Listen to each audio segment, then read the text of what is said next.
Today we will discuss about Python. Python, Java. These are the high level languages. Python is used in various stages. That is the application software, uh, different types of software. Two types of generally software ଅଛି. So first one is system software and second one is application software. तो it is use in application software मैंने जो software जाक आम implement कर programming रे तो application software and machine learning ताने मशीन कोड रे कन्वर्ट करने जो कोड आम टाइप कर मशीन कोड रूपे माने कंप्यूटर से अंडरस्टैंड कर तो सेटा मशीन लर्निंग जोटा कि generally use in artificial intelligence purposes रे यूज करा होची आ गोटे वेब एप्लिकेशन जोटा आम इंटरनेट बेस्ड एप्लिकेशन बोली कहवा जोटा कि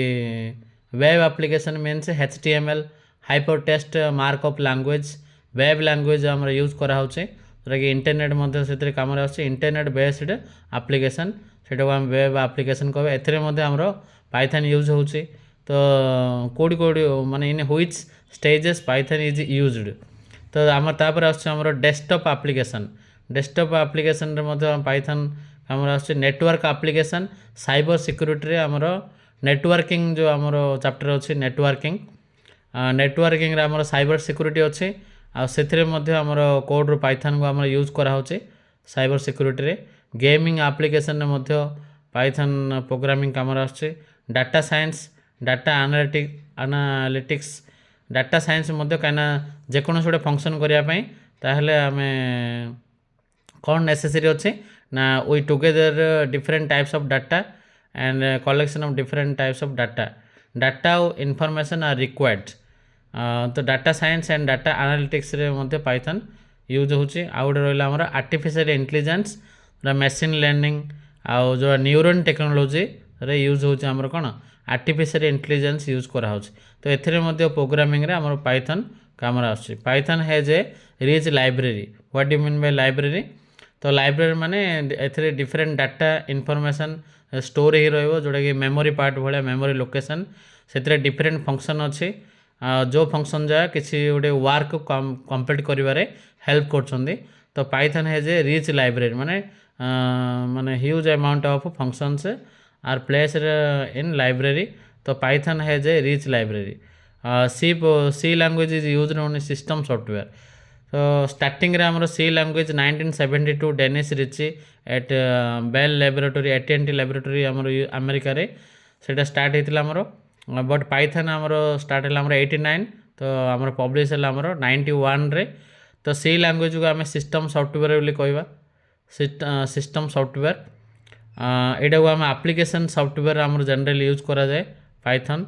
जावा तापर आसिला हमरो Java is Python can not be used for mobile application Python आमर ऑल प्लेसेस रे यूज करा होचे बर्तमान केस रे मध्य मोबाइल एप्लिकेशन यूज करा होनी कहीं एति नेसेसिटी आसेनी जे पाइथन बड़ बड़ केस रे यूज करा होचे माने लार्ज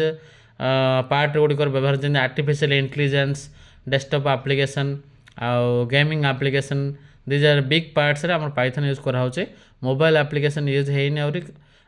जाभा आमर मोबाइल एप्लिकेशन एंड्रॉइड सेट रे जाभा एप्लिकेशन यूज करा होचे आ कौन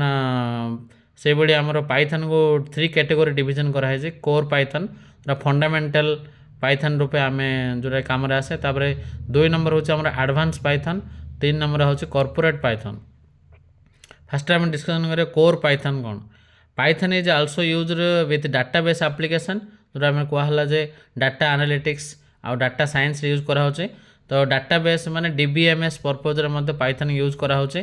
तो डाटाबेस एप्लिकेशन यूज करा जोटा कि हमरो PDBC कहा होचे पाइथन डाटाबेस कॉन्सेप्ट पाइथन इन ताको आमे जदि डिफाइन करिवा जदि हमके पचारे व्हाट इज पाइथन ताले आमे ताको डिफाइन करि परिबा it is a open source freeware ताको आमे फ्रीली यूज करि परिया आ सेटा आमे नेट रे पाई परिबा माने जिंदगी आम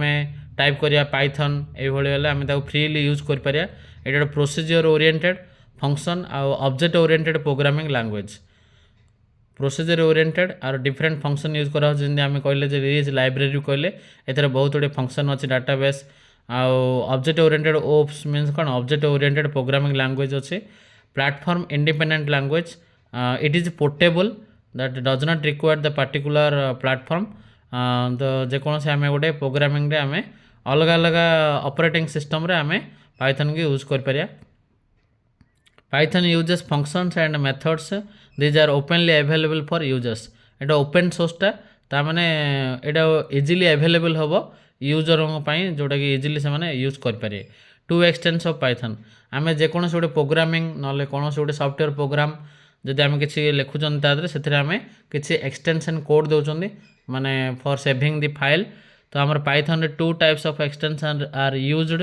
तो first of all general file गुडी को आमे .py लिखिबा. पाइथन प्रोग्रामिंग रे आमे .py the extension name source file रूपे आउ .pyc लिखिबा ओडे एटा कोन कोडेड फॉर्म रे जोटा कि हमर बाइट कोड फॉर्म लिखले सेटा .pyc एक्सटेंशन नेम रे लिखिबा. Python is a freeware technology. तो आको हम फ्रीली डाउनलोड कर परिबा. इफ सिस्टम कॉन्फिगर्ड पाइथन ता माने आको हम फ्रीली डाउनलोड कर परिबा. Thank you very much.